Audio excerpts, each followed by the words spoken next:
Well, again, Temple, welcome.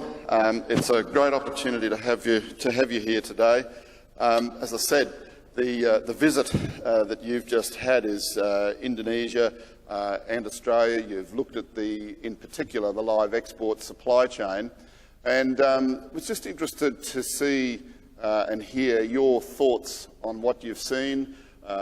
There is an enormous amount of detail, as I mentioned, in the overall process. All I like to do is to fly overhead, but then I get down in the weeds and then I go back up again. Well, that's what we're looking for. Okay. We're looking for more of the overhead and a little less of the weeds, but happy to hear your opinion. Well, so if we start in Australia, Temple, if we could, okay. and just by way of information. Well, first of all, I just, animal rights people have been contacting me, so I'm going to answer this question right up front. Maybe you just showed me the good places. Say it again, animal rights. Animal rights people have already contacted me. Yep. And they're going to say you just showed me the good places. But at least one thing that shows is it shows that doing things right really is possible. Let's start out with the stations. One of the things that really struck me was how vast it is. There's only one way to raise food out there on that land, and that's livestock. You know, this is where an airplane is your car, and it stops at the self-service gas pump in Catherine, so we could get back. Just let me interrupt you just for a second, Temple. This is an interesting concept, I suppose, for people who aren't used to it. Temple's emphasised the vastness of what she's seen, but she was highly impressed with the fact that you can fly in an aeroplane, single engine, twin engine, pull up at a BP air fuel, put your card in and get fuel and fly off to wherever it was you were going to. You don't do that at home, I can assure you of that. But what that shows is the vastness. You know, it's like as if the whole interior of the U.S. was just used for grazing. You know, we have to raise food off this land. And I watched some cattle handling. For the most part, I was really pleased with that. There was one little problem with the calf race that was too wide, and the calves turned around in it. That would just be minor. One of the things I looked at on the stations is body condition. I like simple indicators, simple things I can look at, similar to what was on the previous speaker's chart. Cattle looked good. They were not wild. I was pretty much pleased with what I saw out on the stations. And then we didn't get to see any loading going out onto a boat, but I did get to see some cattle that were ready to go on a boat, very tame and gentle, good body condition. You know, that's the good news. Then we get out to Indonesia.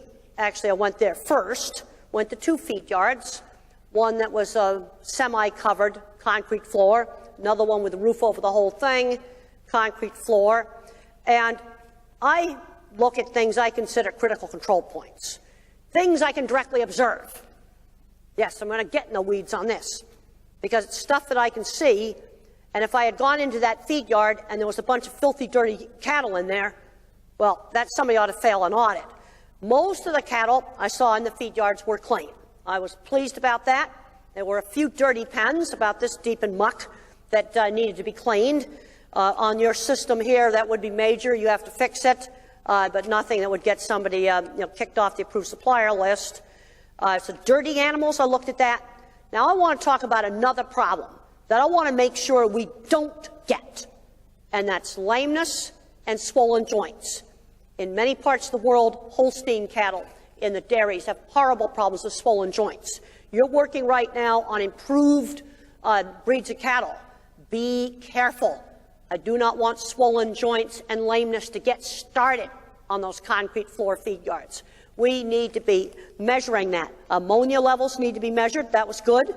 Gentle cattle, flight zone was small. Another thing, of course, water and heat stress. Here's a simple way to measure heat stress, and it's scientifically documented. Open mouth breathing. And all the cattle I saw everywhere were breathing with their mouths closed. When cattle open the mouth, the tongue starts to come out, you're in severe heat stress. That's easier to measure than trying to count respiration rate. Those mouths are open. When they're at rest, they are hot. And for the most part, I was happy what I saw there. Now we get to slaughter. That's the big issue that caused the mess in 2011. And I saw quite a few cattle stunned with the non-penetrating captive bolt. That seemed to work well. I also saw an animal with no head do very vigorous reflexes. There's no way it could be conscious. It had no head. But what that showed is that the slaughtering can be done right. I cannot emphasize enough stunner gun maintenance. Fantastic.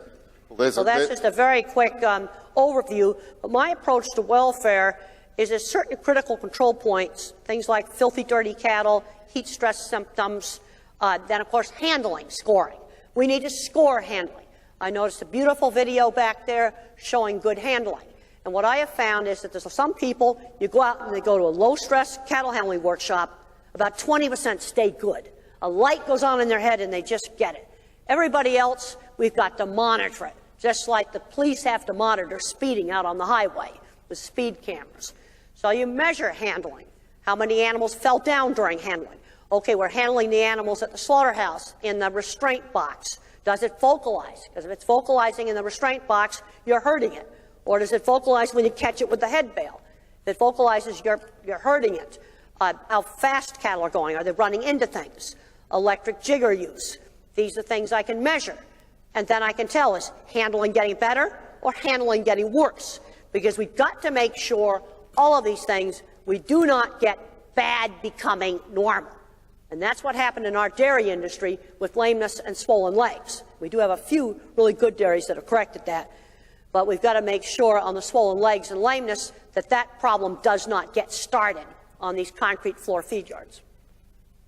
So Temple, let me take you back just for a brief period to what you saw on property in Australia on the stations. You mentioned you've been in Australia many times before. Yes, I have. But this is the first opportunity to look at what you would call it the outback. We're in the deep outback. This is my first trip. Correct. And just looking out that window into this expanse.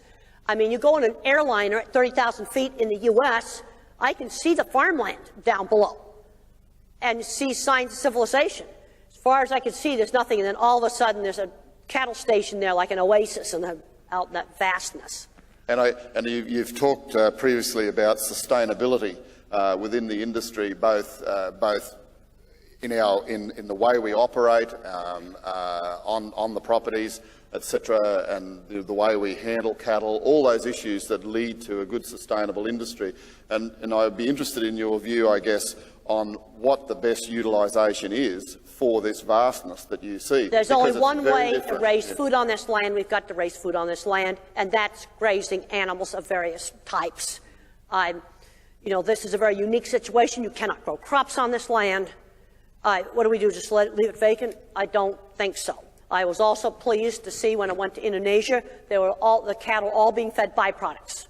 They're not competing with people for food. They're eating things that were just thrown away, various residues from the palm oil industry and other things. Okay. And back in Australia again, the operations that you saw, the particular properties that you saw, I mean, what was your view on the ongoing sustainability of those particular operations? Well, I realized that I saw it the worst possible time of year, very dry, but compared to things I've experienced in the Arizona desert, and I lived in the Arizona desert for 10 years, there's feed out there in those pastures, a lot more than the Arizona desert has. You have this huge piece of land that's half the area of the United States where grazing animals is the only way you can raise food on it.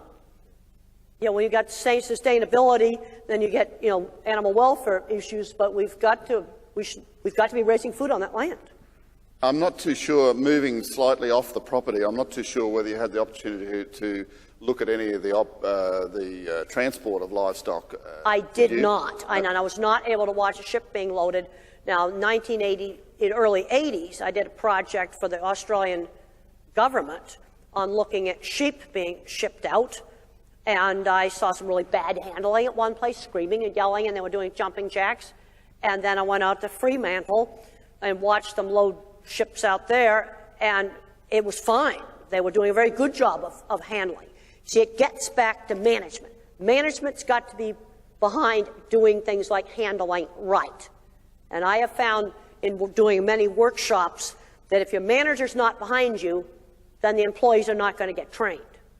And when I originally worked on an audit program for McDonald's, we found that out of 75 big slaughterhouses, only 3 had to build fancy facilities. And there also were 3 where the plant manager had to be removed because nothing changed until the attitude got changed. And getting to the issue that's on everybody's minds on a very regular basis, there's been a lot of emphasis on it here at this particular conference. Welfare and start on property in Australia. Your thoughts there? Well, absolutely. There's certain critical control points where I'm going to fail you. Okay, you've got your 3 levels there. If I went out to a property and there was a bunch of bone rack body score 1s, I saw a few cattle that were thin. I think there's some things we can do to train some of these picky eaters to get better about what they go out and eat. If I went out and saw a bunch of Black Angus cattle out there, mouths wide open, somebody's going to fail an audit, they shouldn't be there. You know, these are things that there's sort of critical control points that you have that step 3 level. It's like, this better get fixed now or you're off the approved supplier list. Then you've got a lot of things on record keeping. But what concerns me is I'm getting very worried that a lot of this audit stuff turns into a whole bunch of paperwork, and the lameness has gradually gotten up to the 10% level in Indonesia.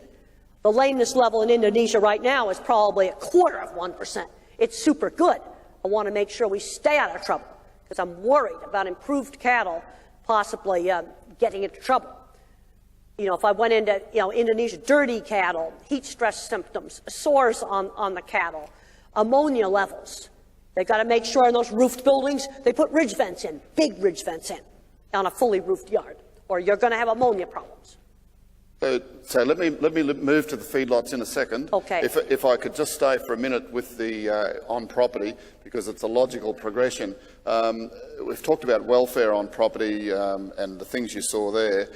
Going back slightly to the point which basically gets around breeding of livestock in this country, but more so in northern Australia. I mean, the crossbred animal in Australia has an impact. The benefit of hybrid vigor is enormous. There's good things with crossbreds. And that's what I'd like to ask you about. I'm not saying you shouldn't use like the Senepal Brahmin crossbred. I'm not saying not to use crossbreds. What we have to do is go for optimal. And oftentimes, what I do not want to see the mistake that our pig industry made in the 80s, they bred for 3 traits: thin back fat, big loins, and rapid gain, and they ended up with horrendous leg conformation. We've got some fancy cattle in the U.S. where they're breeding just for carcass traits. They're getting problems like post-legged, crooked claw, things like this. I want to make sure we avoid these problems. Yes, a crossbred is probably going to work fine. Yes, and it gains better. I saw that data. It was a very, very interesting presentation. But I just want to make sure, because there's always trade-offs, if we push it too hard on the crossbreds, I don't want to see lameness creeping up on those concrete floored feed yards. And I want to start measuring that now so that we stay out of trouble. You see, we have to figure out how to optimize systems. The mistake is people don't know when to stop. And this is what happened with Holstein dairy cow. Mm-hmm. And I guess another question in relation to scale of livestock in the individual livestock I'm referring to here. The US has been there and retreated in the area of very large livestock, to the extent, we're at the Denver Stock Show. I've been there, you've been there. Oh, I've been there, and I saw some really awful feet and legs there too. Yeah, on the other side of the animal. I mean, are you seeing that? Do you think you're seeing that in Australia? Do you think you saw it in your travels? Now, I did not see any sign of leg conformation issues. I was very, very pleased with legs. And then every slide that was put up here that had a picture, I was looking at that. I just want to make sure we stay out of trouble on that. Sure. Because our pig industry got in a bunch of trouble with it. I'm seeing certain fancy cattle. I don't think I want to say whose cattle they are. I'm starting to see problems with things like crooked claw. That's a defect. It's not okay. We can use crossbred animals. That's fine. But don't push it too far. That's the thing we got to be careful about, because we have cattle on concrete feed yards at home, and we got swollen legs and problems with them, especially if they've kept on the concrete too long and the feed is fed too hot. What's too hot? High energy feed. You know, I'm going with the outcomes. They better breathe with their mouth closed. You better keep them clean, and they better have not be lame and not have swollen joints.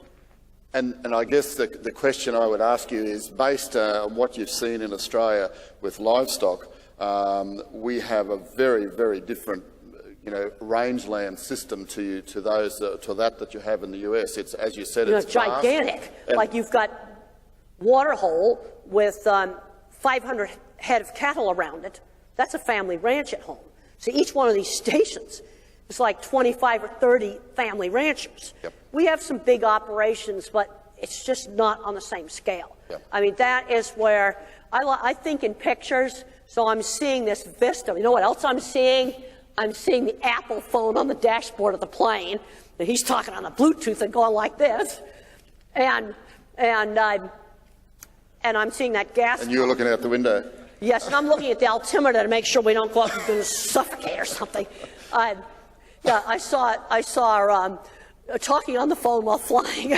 Going up and suffocating is less likely than going down and coming to a sudden landing. He was a great pilot, but I thought maybe I ought to take a picture of that cell phone on the dashboard, but I decided maybe I better not. But I did take a picture of the gas pump. And basically, a plane is your car. Our ranchers at home don't have planes, except rich people that have them for playthings. But our regular ranchers don't. And just things like getting supplies. Just about all our ranchers are within 3 hours of driving into town to get supplies. So if you were to, and this would probably be my last question to you in this particular area, if you were to consider what you've seen as far as on property goes, do you think that the vastness of the operation and the sustainability that we all look to achieve out of these operations, do you think we're reasonably matched up at the moment? Well, I was pretty pleased with what I saw. You know, I saw a few cattle that were thin, but I didn't see any body score ones where it's a bone rack. I would have been throwing a fit if I'd seen that. Sure. Pretty much happy with what I've seen. At one of the places that we did a little cattle handling, and it was excellent. The other place they had a little problem with the calf race being too wide, even when they tried to make it narrower, but that's minor. It's pretty pleased, and Sure. People seem to have a good attitude. But it was an eye-opener for me. Mm-hmm. And what I basically want to make sure is that we make sure we put the correct type of cattle out in Indonesia. I don't want to see, there's certain American lines of cattle I do not want to see on those concrete slabs. They will be in trouble.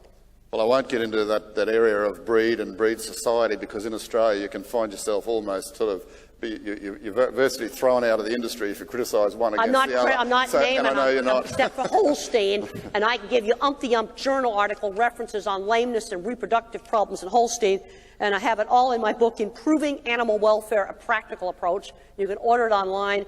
Came out in 2015, and I've got all the data in there, so if I'm going to bash Holsteins, I've got a whole lot of journal articles to back me up. And the beef breeds I don't think I'm going to name so much, but I went to the Denver Stock Show, and I saw awful post-legged bulls that aren't going to be able to walk on a pasture. They got great carcass traits, but they got lousy feet. Yep. Well, it's an amazing situation in this audience here and in this industry generally in the north. You know, you're talking to rusted-on Bos Indicus, either breeders or those who have a Bos Indicus base in their herd. And I suppose, in summary, what we need in this industry is a Bos Indicus content. Oh, you're going to have Bos Indicus content. And it has to be sufficient to at least... I heard that other talk. They talked about and this is from the other talk I got this, the Angus sire was a true terminal sire. Mm-hmm. I heard that talk. That's quoting the other talk. He dies. Well, I won't go there on that but that's what the other speaker said. Oh, okay. That came from the other talk, and I took notes on that talk. Well, you better watch out, whoever that was. That's right. No, but that's what he said. Yep. And there's scientific paper on this. Black cattle get hotter. No question about that. Just like black vehicles get hotter. Sure. So, did you have anything else that I've missed that you wanted to touch on? I want to talk about audit. In Australia, at least, for the moment. Well, then I've got some generalities I want to talk about. I pretty well talked about the critical control points. Yep. And I was watching this program here on the audits. And what I've learned on supply chain management, you got 3 legs like on the photographic tripod. If a tripod doesn't have 3 legs, it falls over. And I make a point, I sit on planes and I read. That's what I do on planes. I don't play games, I read. And I read the business, and I take like 3 business magazines with me.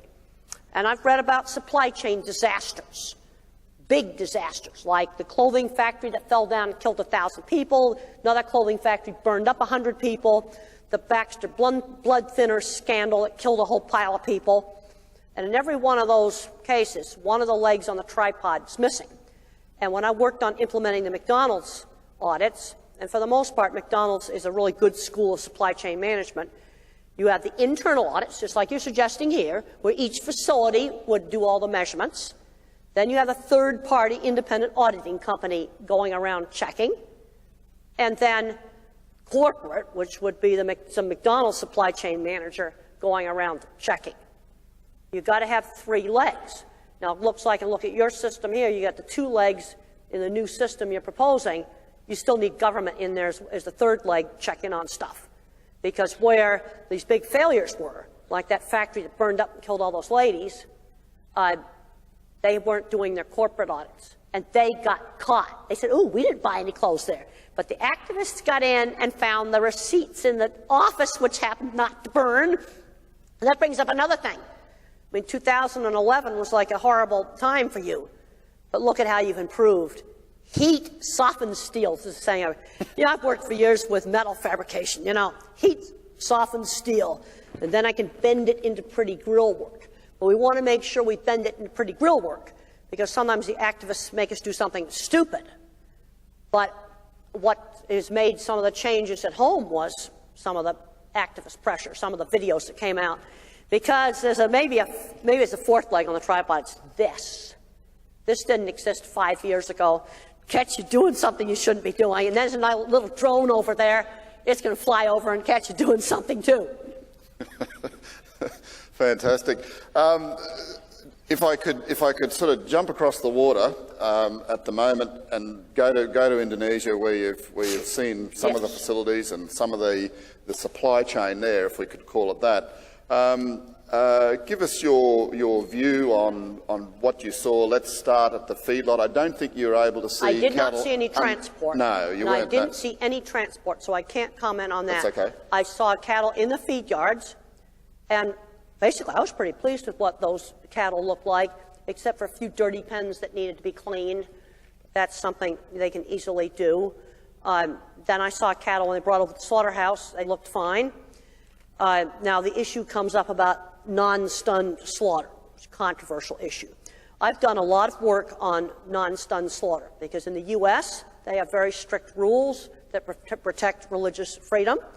So I was hired to take out some really dreadful systems and put in really nice upright restraint systems with really good controls where you're not putting too much pressure on the animal. And I was in a situation where I had to figure out how to make it work. And what I have found on slaughter without stunning, to get to an acceptable level of animal welfare, requires much more attention to detail of procedure than regular slaughter. You have to have a calm animal coming in, hold it in a low-stress manner. I prefer upright restraint. Once you get the animal's head in the head holder, cut the animal quickly. If it vocalizes in the restrainer, then you're either squeezing it too hard or something's hurting it. Another thing you need to be doing on measurement is collapse time scoring, or if you're using an inverted box, eye rollback time, because those are indicators of when the animal starts to lose consciousness. Also, your knife that you use got to pass a paper test. This is not an A4 piece of paper. This is a piece of a U.S. paper. But take a piece of paper out of your printer, you hold it like that, and your knife should just be able to go slice, and you do that with a dry knife. And it's also important to use a long enough knife so you're not hacking into the throat like that. And you can greatly improve the animal welfare during non-stun slaughter. If you get sloppy in procedure, things can go really bad really quickly. So I want to put a measurement system in. I'm all about outcome measures.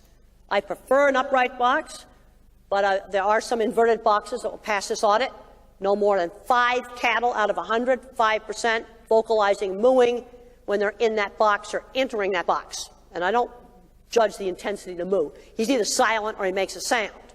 Electric jigger use, animals falling down in the lead-up race. These are all things that would get them excited. And then I want to measure time to loss of posture, or collapse time, or time to eye roll back, to an indicator that they're going unconscious quickly, and when they roll the animal out of the box, it better not get up. And I can measure that, too. You know, I am a believer in measuring things, and then I can tell, am I getting better or am I getting worse? It's important to measure things. Imagine what the highway would be like. Police never measured speeding. So, excuse me. So, Temple, give us some wisdom on the action of stunning and the outcome of stunning. Give us your thoughts there. Well, on captive bolt stunning, either penetrating or non-penetrating, if it's done correctly, it's instantly made unconscious. There's a lot of scientific literature on that. I have it in my book. It's also on the Humane Slaughter Association site. I have it on Grandin.com. You know, a lot of the references, you know, it instantly will make the animal unconscious. And that's really important. Now, one of the questions that got brought up in Indonesia was, does a captive bolt kill the animal? Now, usually, in the ancient times, before anybody understood physiology, people considered the heart the center of life. When the heart stops beating, you die. Now, when you shoot an animal with a captive bolt, either penetrator or non-penetrator, the heart will continue to beat for a couple of minutes, or about 2 minutes. So then you cut the throat, it's dying by the slaughter. And a question came up about damage to the brainstem by an anatomy professor in Indonesia, and the non-penetrator would not cause physical damage to the brainstem. A penetrator does, but a non-penetrator doesn't get down that far. And so, do you have any particular biases in favour of one or the other? On biases on favor of what to compare to the other? Sorry, stun versus non-stun. Well, stun slaughter is much easier to do and have really high level of welfare, and they instantly go unconscious. You know, non-stun slaughter consciousness is not instantaneous. So my standpoint on it is that welfare can be kept at an acceptable level, but it requires much more attention to details of procedure. And when for non-stun. Non-stun. Yes, yeah. Non-stun requires more attention to details of procedure. And when I worked with this, you know, installing this restraint box, and we had a really good rabbi. I mean, really good. This was kosher slaughter with a big, long, special kosher knife, which really does work better than some knife you get out of the knife catalog. And I'd hold the animal really loosely in the restrainer, you know, and he could pull his head out of the head holder if he wanted to. And he didn't. And I'm like standing there working the restrainer, and I'm going, wow, I can't believe this. He doesn't seem to act like he feels it. And I wrote that up in 1994 in the Journal of the American Veterinary Medical Association. I've had some people that say that couldn't possibly be true. There's a much more recent study that was done in New Zealand by Gibson, showed that it did hurt. But there were some differences with the knife. The knife might have been too short. It was not a kosher knife, and it had been sharpened on a mechanical grinder, which might have made a rougher blade. And I've seen slaughter without stunning. It was a total mess. Live animals walking around in the plant. But I've also seen it done well. Okay. So if we've sort of moved forward to the plant, just go back a step to the feedlot. Yeah. The activities you've seen there, I mean, we can go on forever about the industry and all sorts of activities within it. But what were the areas you would see that need improvement both in feedlots and both in Australia? Well, dirty pens was one of the ones in the feed yard. Now, I did not observe any handling in Indonesia. I looked at the handling facilities. They were older design. There might be some problems with slippery floors in the handling facility. It was reasonably well maintained. These cattle look gentle. They'll probably go through it. One of the things I've tried to do when I'm doing welfare, yes, I design cattle handling facilities. But I'm not going to tell anybody they got to have my cattle handling facilities, because I went out to one of the properties and they had an older facility, which probably you don't want to copy, but they made it work and work in a perfectly acceptable manner. So I didn't see how they handled cattle.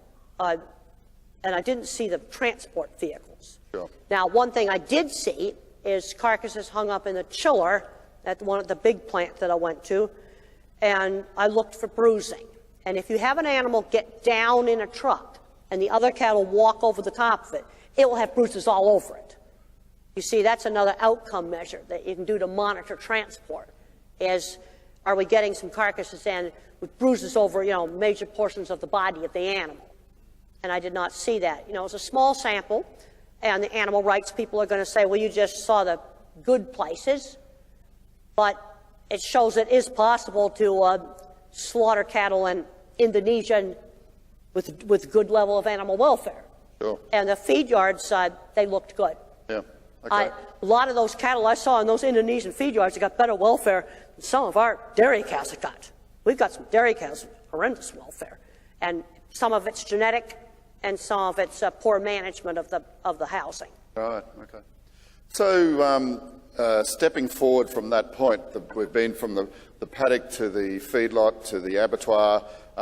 Let's go on to the most important person in the chain, and that's the consumer.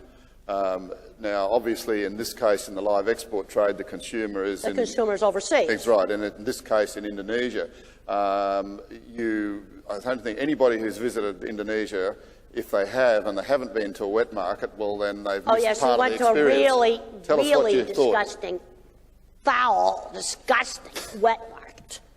It was like make you gag, and we walked in there. And they had finished selling most of the meat, and this one guy was asleep on one of these disgusting meat tables.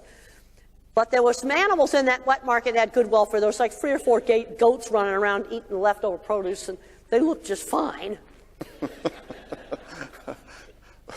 Well, the most amazing thing about wet markets all around the world is that virtually every nation that eats meat either still has major wet markets or still has them in a lesser capacity and have graduated steadily into the processed beef marketplace. Where you're getting away from that, because one of the plants I went to made those meatballs. Buxo balls. Yes, yep. And I ate one right off the processing line. Uh-huh. And that's not going to a wet market. I don't think they sell those in the No, they're more so the people's food in the street. That's my interpretation. Yeah. Well, it's wider than that, but that's part of it. And the other, improved cattle genetics will give you more boxer balls, but it's probably not going to increase the quality of them any. They put a lot of tapioca in them. They were very chewy. Did you have an opportunity at all to see any of the supermarket facilities, or not so much facilities, the supermarket outlets, I should say? Yes, I did. We went in a supermarket, and looked good. Yep, sure. There's some people that are buying their meat there. For sure. Yeah, I did see that. So let me at this point, in the interest of time and obviously I would have thought the desire to ask questions, are there questions from the audience to Temple on anything she's talked about or you'd like to know about? Maybe I'm going to pick somebody. I see somebody there with a pink shirt on. Okay, right there. Got a question here. It's Mauro, is it? Yeah, Mauro. It's Mauro Balzerini, yeah. Sorry, Mauro. Mauro Balzerini from Wellard. When can we have the pleasure of showing you some of our shipping vessels and get your opinion on the welfare during the sea transport? Well, I looked at ships in the early 80s, one fairly nice one and one really disgusting rust bucket. And the thing I've noticed, just looking at the pictures of the ships, and I know something about mechanical engineering, you got some heavy-duty ventilation equipment on those ships that was not there when I looked at ships in the early 80s. Yep. And you get it ventilated enough, it dries the waste up. One of the things I would evaluate coming off the ship is, are the cattle clean? If you haven't been cleaning the pens or ventilating it right, they're going to be covered in you-know-what. Yep. I did not get to see that.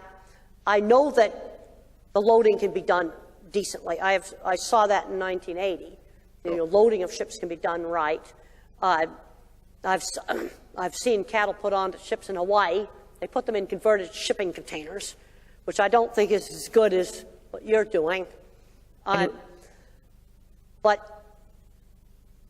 Fortunately, as far as Indonesia goes, it's a fairly short voyage. Go ahead, Matt. I just want to finish off by leaving you an open invitation whenever you got time or the will to do it. Just let us know, and you are most welcome to do an assessment on that. Well, thank you very, very much. And basically, you manage the stuff you measure, and my approach is there's certain things I'm going to measure, handling, scoring, things like dirty cattle, body condition, lameness, heat stress, open mouth breathing, things like that are critical control points. And I was pleased to see that most of those things were high up on your list from that survey. Sure. Other questions? Yes, I've got one just in the middle here. Hi, Temple. We spoke last night a little bit. My interest is more in a direct comparison to what you've seen when you were showing the footage back in 2011. I think you've pretty much covered the stunning side of it and given your information on that. I'm interested in what you thought of the stock work and the yard work leading up to the slaughter boxes or the lairages that are in the Indonesian abattoirs now. Well, they were just pretty plain and ordinary, but they seem to work. I mean, fortunately, a lot of these cattle are pretty gentle because they've been kept in indoor buildings. People are walking through them all the time, and we went to big abattoir, and then we went to a real little small one, and there was just some square pens in there, and it's pretty simple setup, but it seemed to be adequate. I want to just bring up one other thing. What would you rather have? Would you rather have a state-of-the-art facility with bad management, or have something that's at least adequate, but it's got good management? I would say at those facilities that were adequate with good management. Now, compared to the dreadful videos from 2011, it's light years improved compared to those awful videos. In fact, when I saw those videos 2011, and I saw your logo on that dreadful thing you had there to restrain the cattle, and I about fell off my chair. There's been So did we, Temple. We were lying on the floor with you, I can assure you. Further questions? There's one just here. Okay. Sorry, I can't see for the light who it is. Thanks for being here, Temple. We've been waiting a while to hear your opinion. My name's Cameron McDonald, and I was, I suppose, at the coalface in Indonesia when I was the livestock export manager up there, just as the market shut. I arrived there 6 months before. So my role there was to continue to improve animal welfare, but still implement the Mark 1 boxes, which at the time of the Mark 4 of the Four Corners show was obviously painted as quite a negative tool, but in the 20 years that we've been working there, it was definitely a progression through to where we are now. Well, it's probably better than what was there beforehand. Exactly. So I'd probably manhandle them, wrestle them down. I understand from your trip here, and we will continue to see it probably in the papers and the media, that you were only taken to places of a high quality. But my point here is that being on the coalface, then those well-managed places were already still operating in Indonesia well before the Four Corners show. So my point to anyone who's bringing that topic to me is that Four Corners chose to show only the worst of what was happening in Indonesia, and it was an opportunity now for us as an industry to show you the good, positive things that are happening in Indonesia, and that for me, being on the ground, is really just to say that management was already happening a long time, and the industry has been progressing at a very fast pace. And I think by having you now to see the good side of it, I'm hoping that you'll be able to walk away. And it's my understanding that you've gotten quite a high level of using the stunner, which I think is really a good thing. And what's happening at home, our big plants now have got really strict closed circuit camera over the internet, auditors over the internet, auditing the stunning area, auditing the truck unloading. And the thing that some of our companies, Cargill's doing that, JBS has been doing that in the U.S., is stunning, was so dependent on gun maintenance that didn't change. But cattle handling, there were certain people that just wouldn't put the electric jigger away, and they had to remove about 10% of the people handling cattle. They just were rough with them, and that's one of the things learned from the TV cameras. Cattle handling, things like that, transport, constant management. Yeah, and mine wasn't a question; it was just to thank you for coming and getting to see both sides of the story and be able to make your own. Well, the thing that really struck me, especially going out to the stations, I mean, it's a vastness out there that just blew my mind. And I don't know, we do need to feed people in the world. We got to raise food on that land, and crops are not going to be doing it there. So, do I have any other questions around the room? No? Well, I'm going to be around all this afternoon, and then Sharon and I are taking the red eye to Sydney tonight. Just stick around for 2 seconds, if you wouldn't mind. Oh, sorry, everybody. So, look, I think we'll close the session here now. As Temple mentioned, she's going to be around, which is great. So that'll be a further opportunity to do some one-on-one questioning. Just, I guess, Temple, in closing, we do, as Cameron said, thank you very much for taking the time out of what I know is a very busy life for yourself in your own country to come and give an independent view of what you've seen. Well, I've learned a lot on this. It was a very, very interesting trip for me. I'm really glad that I was able to come. Fantastic. And this brings up another thing of, okay, you're just being there a few days. You can't say that's the same as working in the field. But I think on a lot of problems, we've got one problem we have in my country, and I think it's going to be worse than your country. I was interested to see on that survey that 11% of the public had a friend or knew somebody in the export industry. That would not be true at home. In the U.S., people are much more removed from agriculture. And what worries me is we got policymakers, they get degrees in things like political science, they'll go to work for a congressman, then they go to work for a lobbying company, and they make policy on stuff where it's all an abstraction. And they've never been in the field. And this applies to just everything. Another issue, and I think the internet makes this worse, is it makes radical right bigger, radical left a bigger voice, radical right a bigger voice, and then the middle just gets trashed. But we need to have people in the middle figure out sensible things to do. And I had the interesting experience back when I was implementing the McDonald's program in 1999 to take high-up executives on their first trips to farms and slaughter plants. And when things went well, they were happy. But I remember the day when they saw a half-dead dairy cow go in their product. It was a true undercover boss moment, just like that show, Undercover Boss. And they go, whoa, there's some things we got to change here. And then I learned about some other executives that went to a coffee plantation, and there was some very bad treatment of workers. And they're going, oh, whoa, there's a problem here. Those figures became real. I call it dragging the suits out of the office. There was an article in one of our business magazines, and a helicopter took the CEO, the brand new CEO, over the top of a big power plant. And he looks down at it and he goes, I'm in charge of all of that? This big, complicated thing I don't understand? You see, then it's no longer an abstraction.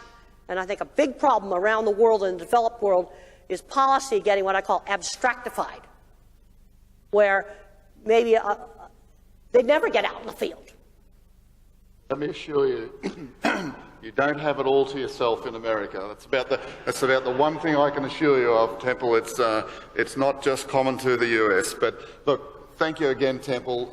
We have two very compatible industries in this particular countries, at least in this industry. One is Australia with its vastness and its production. The other is Indonesia with its use of byproducts, and Indonesia in this case, but other countries is included, that take up the product that we produce, which is livestock, and then turn it into a higher degree of high-quality protein, It was real utilising interested labour in along the the way. talks on integrating cattle into the palm oil plantations. That Yes. was a real interest to me. So let me before you go, let me just offer you a token of appreciation from the industry. Thank you, Temple. This Thank as you. well. Thank you very, very much. That's your sleeping pill for the trip home. Okay, my sleeping pill for the trip home. I'm going to need one. Okay, thank you so much. You're welcome. Thank you.